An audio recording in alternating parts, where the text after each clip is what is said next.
Some students struggle to just barely pass their classes, whereas other students seem to have no problems whatsoever getting straight A's. They put in very little effort and they just fly through their classes with no difficulty.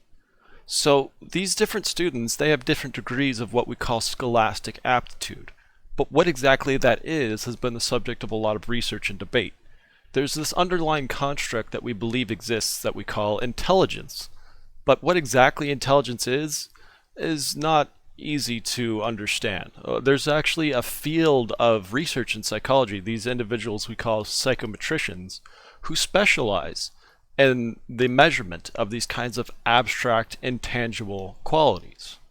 So the way we do this is by looking for patterns in a person's behavior and their performance, for example, across a number of different tests. And by looking at that pattern, we can start to get a picture of what's going on behind the scenes, like what those driving factors are, such as intelligence. And that's exactly how we've developed these various theories of intelligence that we have. So the first major theory of intelligence that became very popular over 100 years ago was Charles Spearman's theory of a singular form of intelligence, which you can have more of or less of, but it's still a very influential theory today. In fact, this is one of the more common ways that modern, people tend to talk about intelligence. It's just a singular thing. You can have more of it, less of it. Some people are just smarter than others, We talk about it in this way quite commonly. So intelligence, according to this theory, is just like a general ability. You could call it a general intelligence or G factor. A single kind of intelligence underlining all intellectual functions. But this isn't the only kind of intelligence that we've developed over these years of research. In 1983, Howard Gardner proposed a theory of multiple intelligences that has now become very popular amongst researchers and educational professionals. The 7 kinds in his original theory were linguistic intelligence, logical intelligence, visual, spatial, musical, bodily, kinesthetic, intrapersonal, and interpersonal. Now, since then, other kinds of intelligence have been considered to be included into this theory of multiple intelligences, such as naturalistic intelligence, spiritual, existential, and moral. But I just wanted to focus on the original theory. But one of the most important things, and I'll come back to this in just a moment, one of the most important things about Gardner's theory is that each form of intelligence is completely independent of the others. So your score on any particular kind of intelligence has no impact on your score on the rest. So if, for example, you have a high degree of linguistic intelligence, then you could also have a high degree of mathematical intelligence and visual spatial. You could be high in all of them. Similarly, you could be low in all of them.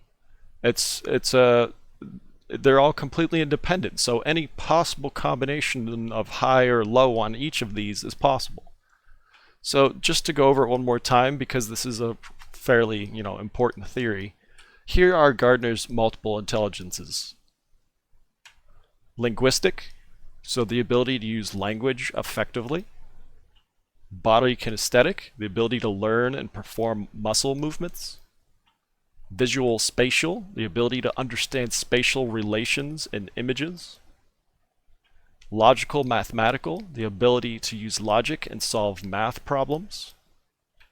Musical, the ability to understand and produce pitch, rhythm, and so on. Interpersonal, the ability to understand others and communicate effectively. And intrapersonal, the ability to understand yourself.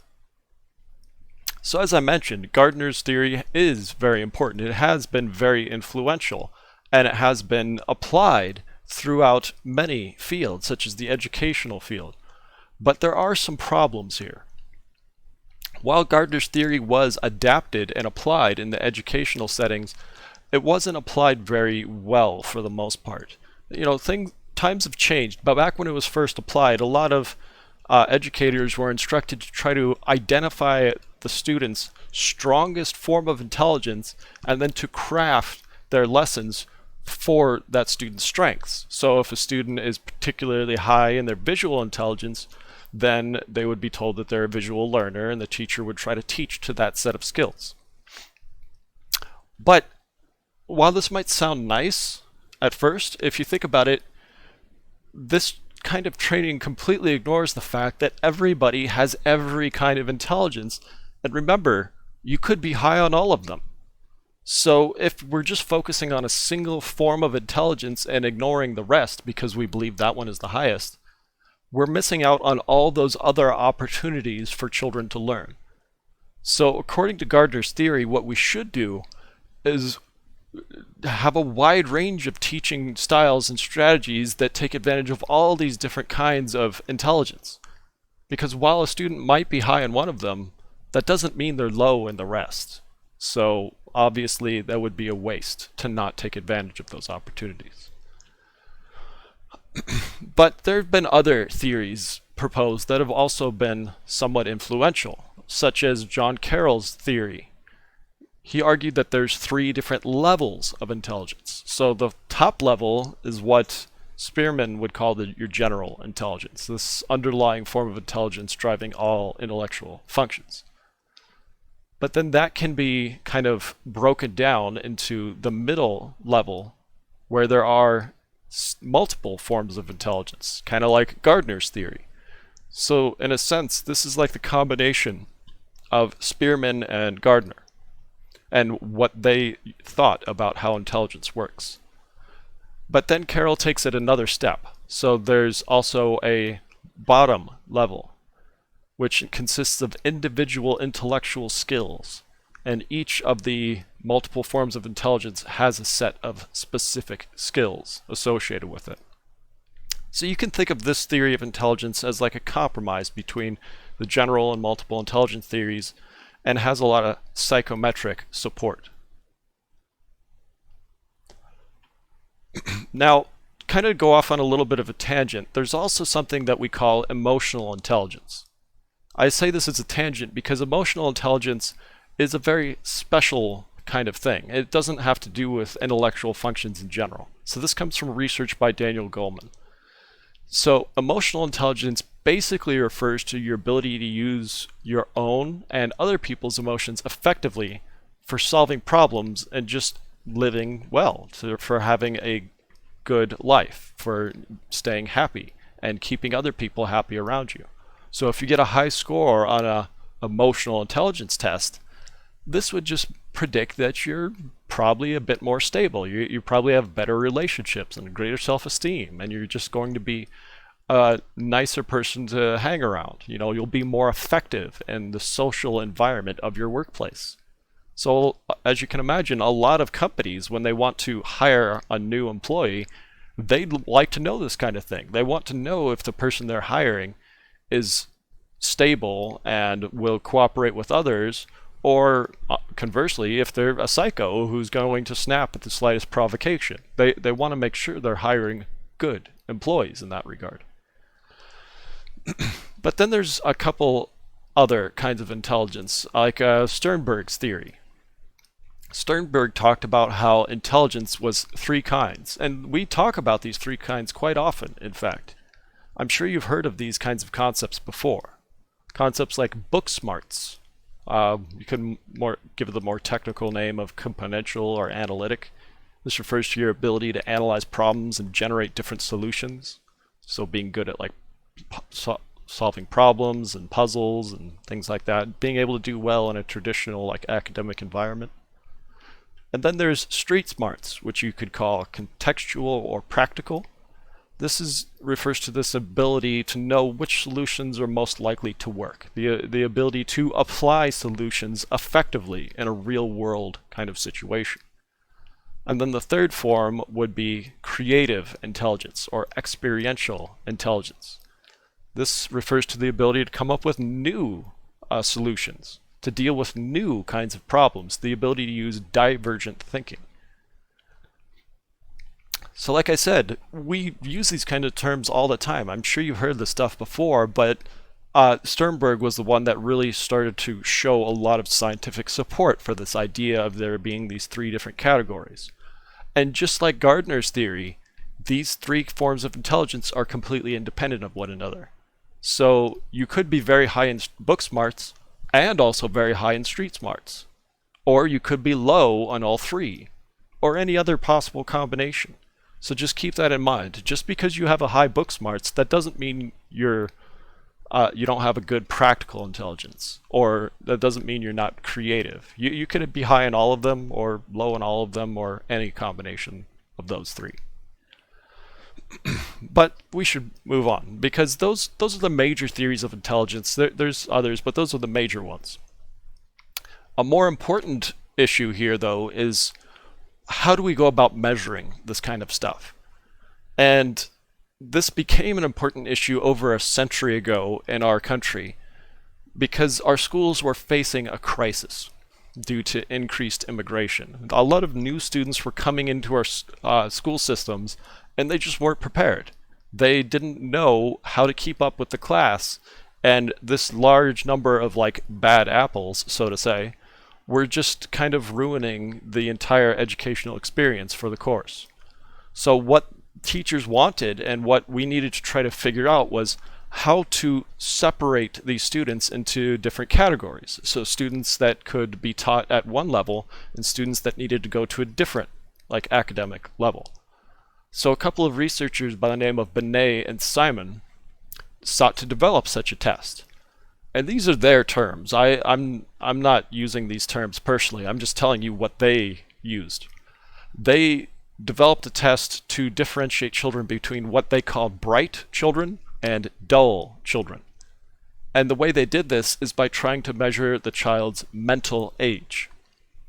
That refers to a measure of the child's performance corresponding to the performance of other kids of a particular age. So if you have a mental age of 12, then that means you have the intellectual skills of a 12-year-old, the average 12-year-old.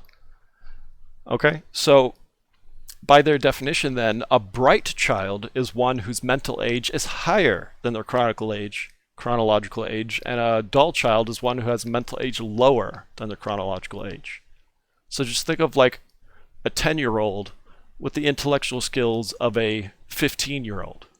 That would be a pretty bright kid, right? And that's all they're really saying here. So this Binet and Simon made this idea popular, but they didn't really apply it effectively, or all that effectively. It wasn't until Lewis Terman came in from Stanford University that he took these ideas and adapted them into what we now call the Stanford Binet intelligence test. And here's how that works. This is where we get the concept of IQ. So we take that idea of mental age that Binet and Simon developed, and we compare it to chronological age using this formula. So the traditional definition of IQ is mental age divided by chronological age times 100.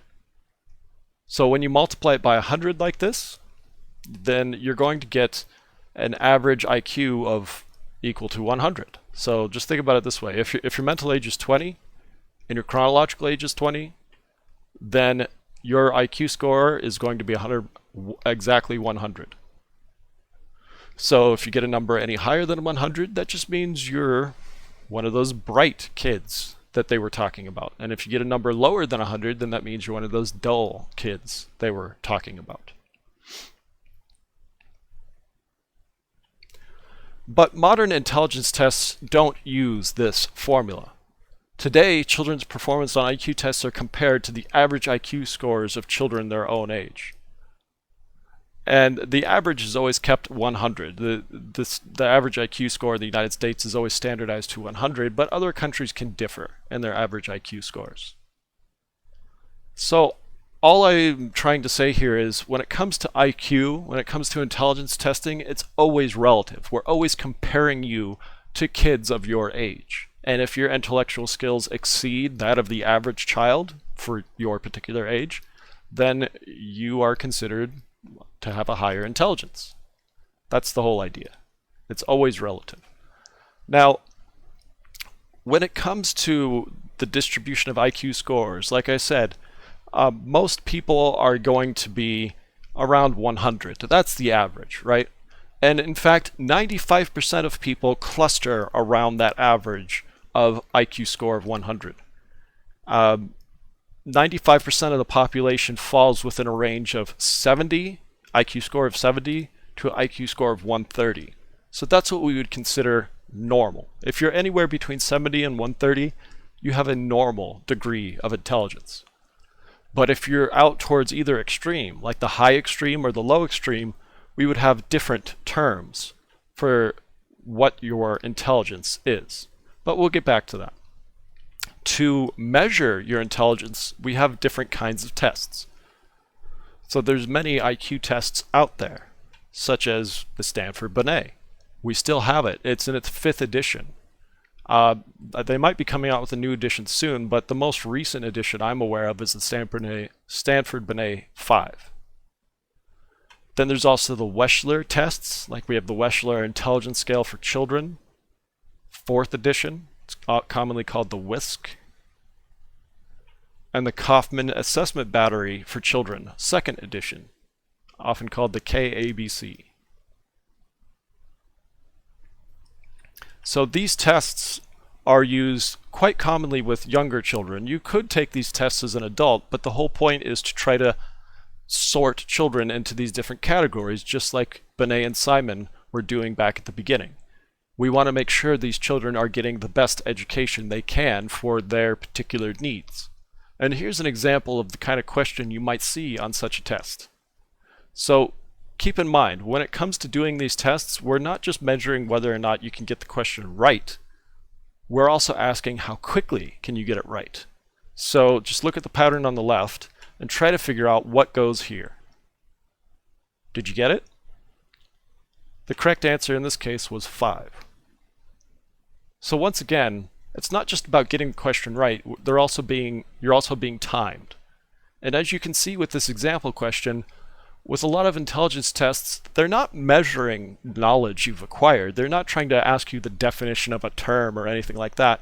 It's more so about puzzles and problem solving, just trying to find logical relationships between things. In fact, a lot of these intelligence test questions do resemble games. You know, you just have like a little suitcase full of toys that you have the children play with while you observe them and ask them to solve particular logical problems with those toys. So it's not like a test most people have ever taken before. And a lot of people, because intelligence tests are so different from other kinds of tests, and there's a lot of, controversy over the results of this test, like being labeled as having a lower than average intelligence is kind of a big problem for some people. Intelligence tests have been heavily criticized. People have questioned whether or not these tests actually tell us anything.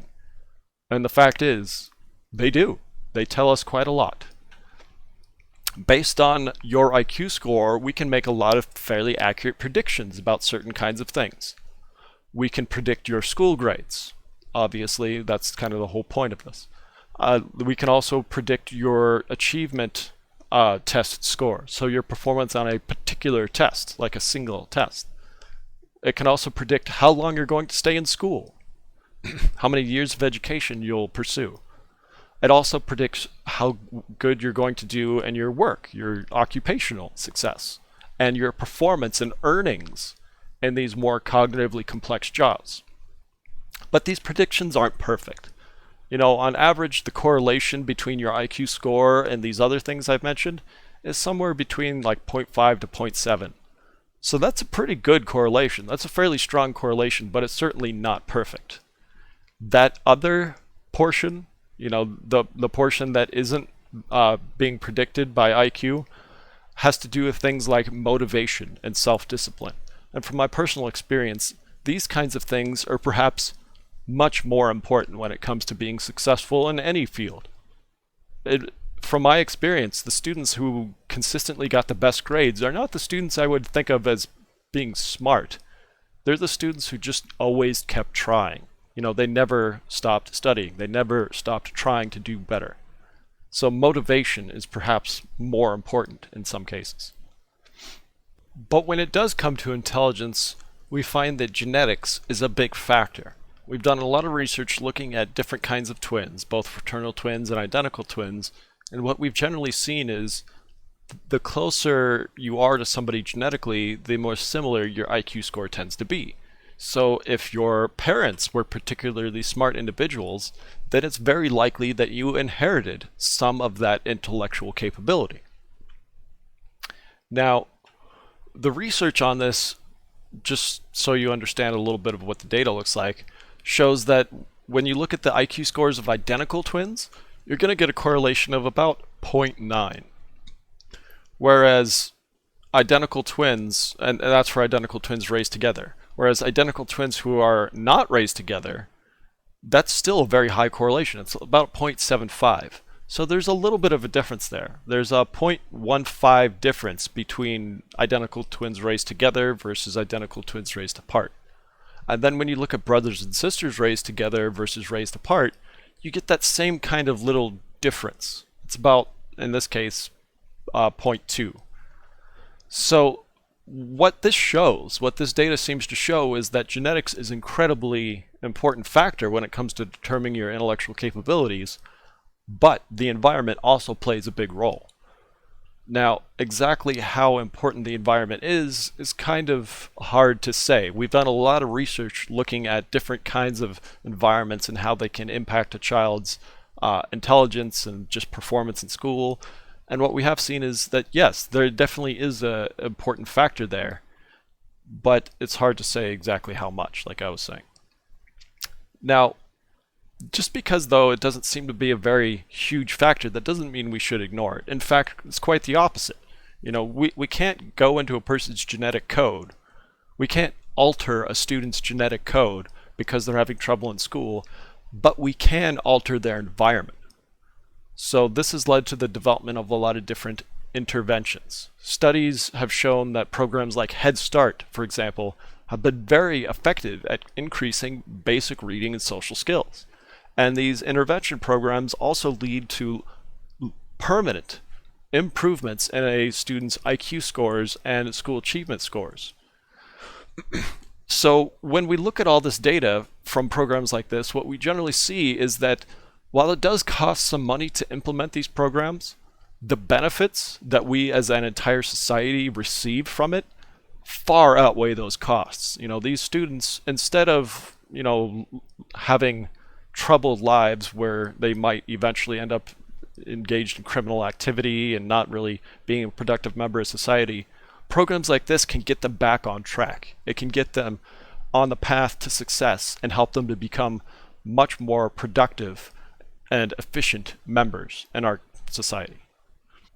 Another important factor when it comes to a person's IQ score is culture and language. We found large differences between different world cultures in the average IQ score. In general, cultures that are very different from our Western European cultures have tended to do poorly on our traditional IQ tests. And this has led to the motivation of what we call culture fair intelligence tests. So these are intelligence tests that are devised using items and concepts that are common to many world cultures. Now, there's been a lot of data like this showing differences in the average IQ across countries. I have some data here I'd like to show you from worlddata.info. This is fairly typical of the pattern that you'll see from these kinds of studies. The more green a nation appears, the higher the average IQ tends to be. And the more red a nation appears, the lower the average IQ tends to be. And when you look at a map like this, it can be pretty alarming. Obviously Africa stands out pretty substantially. When you look at this, you probably wonder what's going on in Africa. Why are their IQ scores so much lower than most of the rest of the world? And this has led some individuals to some pretty horrendous conclusions. But what we have seen from the research we have done is that it's a cultural problem. It's a cultural disconnection. Our culture doesn't translate very well into a lot of African cultures. So while we might be able to develop a test that the average student has no difficulty with, when we try to present that question to them, it just doesn't seem to make sense. That doesn't get past that kind of language barrier, so to say.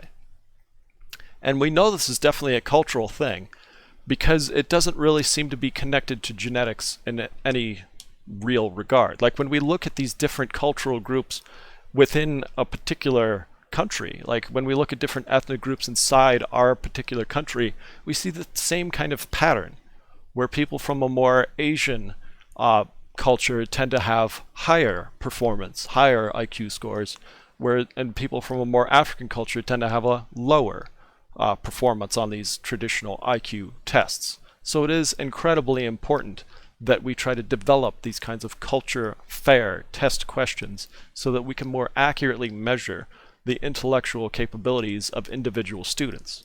But just in general, it doesn't really make much sense, and it's not really helpful in any real regard to compare the averages across country. The entire point of the IQ test is to try to identify students who have particular needs and group those students together so that they can receive the education that they require. But just to elaborate on this a little bit, one particular cultural difference that we've found that could be driving these average IQ score differences is test-taking skills. So performance on tests, how a person approaches school and thinks about school just in general, can vary pretty dramatically. Like for example, in a lot of Asian cultures, it's quite common for students to study excessively both within the classroom and at home. They spend extra time at school, and their parents and their teachers and just society in general puts a strong emphasis on developing these kinds of skills. But there's a lot of other factors as well, like social factors, for example, that could also be playing a role here. A lot of people have heard about stereotypes that apply to particular groups. Like women, if you're a woman, I'm sure you've heard about stereotypes such as women aren't good at science and math, for example. That's a pretty common negative stereotype we hear. And when you think about these kinds of stereotypes and you're put into these kinds of situations, you can't help but become a bit self-conscious. This results in what we call stereotype threat. So stereotype threat can just be defined as this evoked fear of being judged in accordance with a negative stereotype about a group to which you belong. And this kind of situation can be overcome using what's called self-affirmation, where if you ever find yourself feeling that kind of self-conscious, stereotype threat, anxiety, or however you want to describe it, just remind yourself of what you're doing and why you're doing it. Like those important values. Like you want to be successful in school, you want to get a good job. So even if you are being faced with this scary math test or something like that, just remind yourself why you're here, why you're doing this. You're doing this because you are a good student and you are going to be successful, and these lingering, stereotypes you might have in the back of your mind are not going to get in the way of that. Now, as I said at the beginning of the video, some students just don't have much difficulty in school. They can get good grades with relatively little effort. We call these children gifted. Now, traditionally, individuals with an IQ score of 130 or higher are considered gifted. But nowadays, we have a second criteria. They have to have some kind of exceptional talent when it comes to various areas such as art or music or writing or dance or something like that. And this exceptional talent typically includes these features: the child's love for the subject and overwhelming desire to master it, the child's receiving of early instruction from inspiring and talented teachers, and the child receiving a lot of parental support in their pursuit of this particular field of expertise. So to put it simply, gifted kids, not only do they have a high IQ, but they exhibit skills that are uncommon for a child of their age. At the opposite end of the spectrum, on the lower end of the distribution, we have children with intellectual disabilities. So This refers to substantially below average intelligence, so kids who have an IQ score less than 70. And they also have a secondary feature, this problem adapting to their environment that emerges before they reach the age of 18. So when I say adaptive problems, I'm talking about a few different kinds of things. They manifest differently with different children, but they might have conceptual skills, so they might have some difficulty with their reading and writing skills. They may have difficulty with their social skills, so just talking with other people and cooperating with others. Or they might have problems with their practical skills, so just taking care of themselves and making sure that they're clean and healthy. So intellectual disability can manifest in a lot of different ways for a lot of different reasons. But basically, it's just like the opposite of gifted kids. So gifted kids have an IQ of 130 or higher, and they have exceptional talent. And intellectually disabled kids have an IQ score of below 70, and they lack basic talents. Like they have these adaptive problems that I was describing. So those are the two extremes, 170 and higher for gifted kids, or 130 and higher for gifted kids, and below 70 for intellectually disabled kids. Now, there's a lot of reasons why a person might develop an intellectual disability. There's many different kinds out there. But some of the more common factors are things like biomedical factors, like genetic disorders or malnutrition at an early age or some kind of traumatic brain injury. And generally, the earlier in development this kind of stuff occurs, the more disabling it can be. Then there are social factors, like living in poverty, or having a poor interaction with the parent, having poor parenting. That can also be a big problem that leads to milder forms of intellectual disability. Then there are behavioral factors, such as being neglected, being abused, having a lot of violence and just domestic kinds of issues. And then there are educational factors, such as not receiving adequate intellectual stimulation, not having access to educational services. Now, when it comes to scholastic aptitude, intelligence is one of the most common things we talk about, but there are other reasons why children might struggle in school. These reasons are what we call learning disabilities. So when a child has a normal level of intelligence, but difficulty mastering at least one academic subject. So that's an important factor here. The child's intelligence is normal, or in some cases it might even be above normal. It might be in the intellectually gifted range, but the point here is, for some reason they're being held back. For some reason they're struggling to learn this material.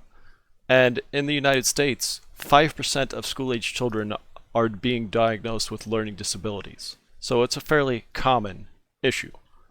And there's many kinds of learning disabilities. There's many, but I'll just mention a few of the more common ones. You have developmental dyslexia, more commonly referred to as just reading disability. This is in fact the most common learning problem. And this refers to when children have difficulty distinguishing sounds in written and oral language. Then there's impaired reading comprehension, where children can read sentences, but lack an understanding of their meaning. So they're perfectly fluent and they can read out loud, but if you try to ask them what they just read, they won't be able to explain that to you. So this seems to be the result of an impaired oral language, but we're still learning more about this particular disability. And then there's developmental dyscalculia, or more commonly just called math disability, which affects about 5 to 10% of young children. And it's exactly what it sounds like. It's just difficulty performing math operations. And we're still trying to figure out what's causing this one. But by far, one of the learning disabilities that seems to be, the most well-known, the most talked about and researched is ADHD, Attention Deficit Hyperactivity Disorder. This affects about 3 to 7% of school-age children. That's how many children are diagnosed with the disorder, and it's typically boys. Boys outnumber girls 4 to 1. Now, you already understand that there's two factors here when it comes to ADHD.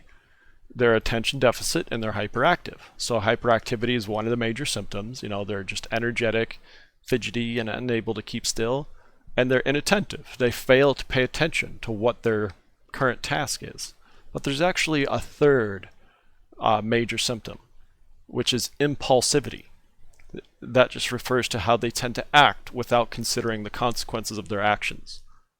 And one interesting just side note about ADHD is while we are still learning about it, we have learned one thing, and that is we can effectively treat it using Ritalin, which is a psychoactive stimulant. That's a kind of amphetamine.